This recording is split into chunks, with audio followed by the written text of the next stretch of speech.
When you see videos like this, it kind of scares you, doesn't it? Because it's like police, you should be able to trust them to do the right thing, you know, like, because they're going to be in very sensitive situations. Like if you need an officer to come to your house to save you from a burglary, right? And you've got jewelry or something lying around, you want to trust that they're not going to just steal that. So when you hear about corrupt officers getting sentenced to life, they must be doing like stuff way beyond just petty theft. Corruption and abuse of power is something that happens in every working field. In today's video, we're taking a look at police officers who were caught being corrupt. Before we move into the first police officer's corruption scandal, I am the best cop money can buy. If you guys could go down below and hit that subscribe button, I would really appreciate it. Anyways, let's move into the video. This police officer was told to investigate a vehicle. Little did he know that it was actually a bait vehicle. And when he went to the vehicle, he pocketed pills found and also over $1,000 in cash. Wow. He then reported that there was nothing in the car, yet this car was planted with the cash and the pills by the police department. All of this was even caught on the officer's body cam. A crooked cop is caught in the act on his own body camera video. The key piece of evidence led to the conviction of a former MTSU police officer just this month. Now, the case started with a missing AR-15, and as News Channel 5's Nick Barra shows us, it ended with an elaborate sting, all caught on camera. This is former MTSU officer Marco Burke's body cam video as he approaches an abandoned vehicle on campus last year. What he doesn't know is that this is a sting to see what Burke would do when tempted.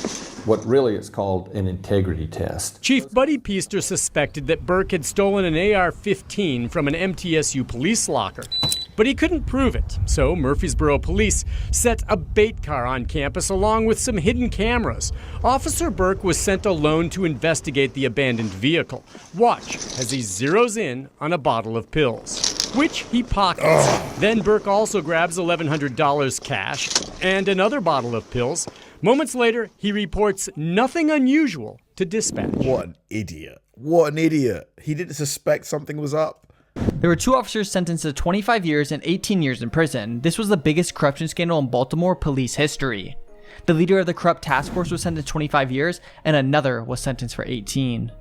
Vic, Sergeant Wayne Jenkins got 25 years in federal prison earlier today, and moments ago, Detective Marcus Taylor got an 18-year sentence. He gave a rambling speech to the judge. He says he is innocent. He vows to fight this. She says that she regrets that he feels he wasn't treated fairly. She gave the government exactly what they wanted. Again, an 18-year sentence for him.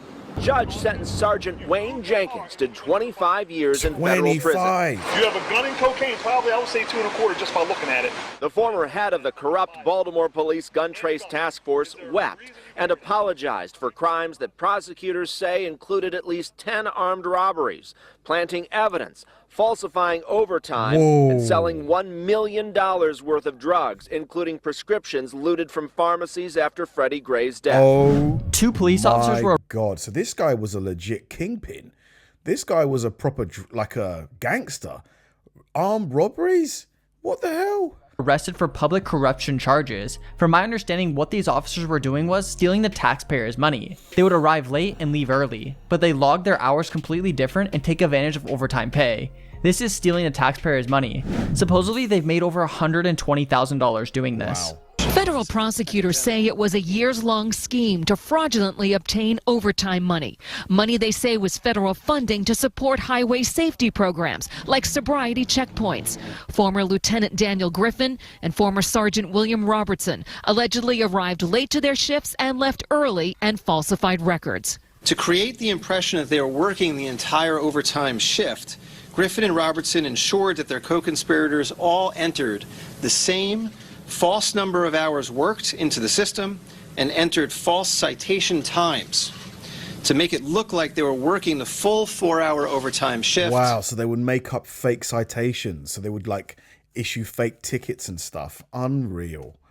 When instead it was something less. U.S. Attorney Andrew Lelling says they profited to the tune of at least $120,000 in taxpayer money. These two Columbus police officers were arrested and are in jail for federal drug charges. The FBI arrested them. The thing that's very interesting about this is these two officers are actually narcotic officers and now are being placed in jail for federal drug charges. 2 Columbus police officers are in jail on federal drug charges. NBC4's Catherine Ross is live at police headquarters with what we're learning about this FBI investigation. Yeah, Hattie and Matt, good morning. Well, so far we haven't learned too much. We are expecting to learn the details about those cases when the officers appear in court later today, but so far the city and the Division of Police here have not released any information. Now, here's what a source confirms to our NBC4 anchor, Carrie Charles. They say that officers John Koczkowski and Marco Marino were arrested on federal drug charges by FBI agents on Tuesday. Both officers are part of the narcotics division at CPD. Now, according to state... Wow, so they work in the narcotics department and they're selling narcotics. Unreal. Prison records. Koczkowski is being held in the Delaware County Jail. Marino is at the Correction Center of Northwest Ohio. Booking information for both does not include the charges that they're facing. Now, the two officers are scheduled to face a judge today, and that is when we expect a lot of those records and details in these cases to be unsealed as well. But for now, live and local for you in Columbus, Catherine Ross, NBC4. This police chief was sentenced because he was protecting drug shipments. He had an oath to protect and serve, and the way he goes about this is by protecting drug shipments. He said that even if he could go back, he wouldn't stop doing it. Wow, if he could go back, he would do it again. This guy, he was in it for the love of the game, wasn't he? He made way too much money. Major developments in another big story we've been following for months. It was sentencing day for a former police chief. Donald Solomon told undercover agents he was the best cop money could buy, and now he's going to prison for it. Channel 11's Alan Jennings is live with the video that led to his conviction and the punishment that was handed down today. Alan.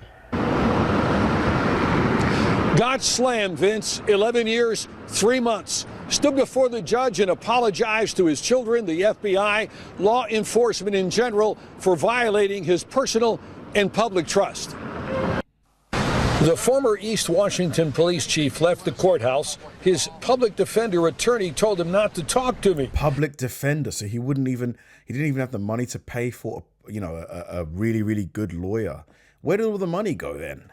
U.S. Attorney David Hickton, meanwhile, called the 11-year sentence most appropriate. The videotapes showing actual drug transactions where he was using his uniform, his police car, and operating in a fashion to protect the transaction and then escort the perpetrators to Interstate 79. Unbelievable. He was literally like a bodyguard to drug dealers.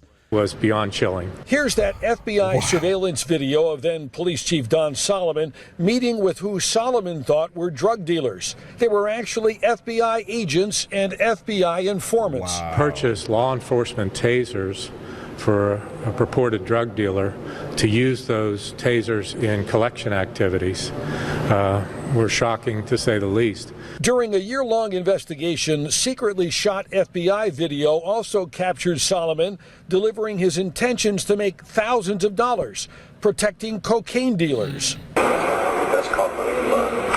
And that's not all.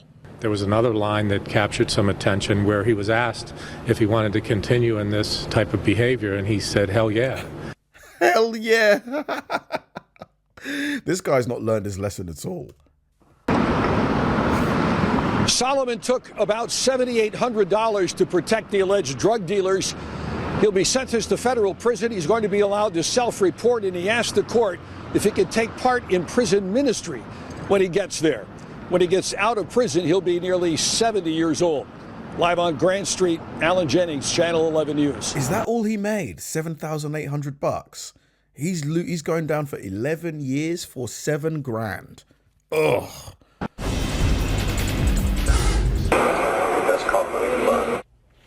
It had to have been more than that, surely. It had to have been. There's no way he only made $8,000. He said, I'm the best cop money can buy. Well, all the money in the world apparently can't keep that cop and former police chief out of jail. There's a new police chief in town, just 6 days ago on the job, and is already taking action, already charging multiple police officers, 6 days on the job, and 6 officers getting ready to be charged. Wow. This man got his new role and seriously is making an impact on the community already. Let's hear what he has to say. Yeah, the shoe did drop on some of these officers today who apparently were surprised at their homes and taken into custody. At least one of them apparently caught on the highway as Michigan State Police followed him from a certain location. The chief did manage to take himself and his wife to the Ypsilanti State Police Post to turn himself in. He rolled out slowly and without comment in his Chevy pickup, the former chief of police, Mike St. Andre, and his wife, Sandy. Both charged, but free for the evening. I'm kind of glad it's over. He's only been on the job for 6 days now, and already Robert Dickerson has suspended 4 officers for misconduct, and today saw his predecessor, former Chief Mike St. Andre, charged.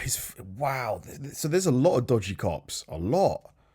But several days ago, Dickerson wanted to take stern action. I was ready to terminate him last week. However, because of the fact that they were given the direction, as I told you on the phone last week, they were given the direction and their supervision from the chief, and he basically approved the stuff that they were doing on that investigation.